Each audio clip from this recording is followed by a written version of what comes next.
Stock market ఎందుకుంది? Simple. కంపెనీస్కి money కావాలి, వాళ్ళ కంపెనీస్ గ్రో అవ్వడానికి. ఇన్వెస్టర్స్కి ప్రాఫిట్ కావాలి, అందుకే ఇన్వెస్ట్ చేస్తారు. స్టాక్ మార్కెట్ 1602లో ఆమ్స్టర్డామ్లో డచ్ ఈస్ట్ ఇండియా కంపెనీ వరల్డ్లో ఫస్ట్ షేర్స్ అమ్మింది. ఆల్మోస్ట్ ప్రతి కంట్రీకి స్టాక్ మార్కెట్ ఉంటుంది. యుఎస్ మార్కెట్ సైజ్ $50 ట్రిలియన్ పైన. ఇప్పుడు ఇండియా టాప్ 5లో ఉంది. జర్మనీ, యూకే కన్నా ఎక్కువే. స్టాక్ మార్కెట్ ఎగ్జైట్మెంట్ని పనిష్ చేస్తుంది, పేషెన్స్ని రివార్డ్ చేస్తుంది. ఎగ్జాంపుల్, 1990లో S&P 500లో $10,000 ఇన్వెస్ట్ చేసి ఉంటే ఇప్పటికి $2 lakh అయిపోయి ఉండేది. ఐచర్ మోటార్ స్టాక్లో 2004లో $1 lakh ఇన్వెస్ట్ చేసి ఉంటే ఈ పార్టీకి 3.5 crores అయ్యేది. Almost 35,000% returns in 20 years. Stock మార్కెట్లో అన్ని గుడ్డే ఉండవు, బ్యాడ్ కూడా ఉంటాయి. ఇండియాలో 1992 హర్షద్ మెహతా ఫేక్ బ్యాంక్ రిసిప్ట్స్తో స్టాక్స్ పంప్ చేశాడు. మార్కెట్ని మ్యానిపులేట్ చేయడం అంటే ఇదే. ప్రపంచ స్టాక్ మార్కెట్లో చాలా క్రాషెస్ జరిగాయి. 1929 మార్కెట్ 85% క్రాష్ అయింది.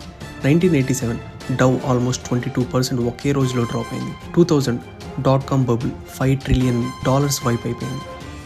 2008లో Lehman brothers collapse, global recession start అయింది. 2020లో కోవిడ్ క్రాష్ వల్ల 6 daysలో $6 trillion ఎరేజ్ అయిపోయింది. క్వాలిటీ కంపెనీస్ అండ్ మంచి బిజినెస్ చేసే కంపెనీలో ఇన్వెస్ట్ చేసి ఇయర్స్ పేషెన్స్తో హోల్డ్ చేస్తే డెఫినెట్గా సక్సెస్ అవుతారు. థ్యాంక్స్. ప్లీజ్ సబ్స్క్రైబ్ చేయండి.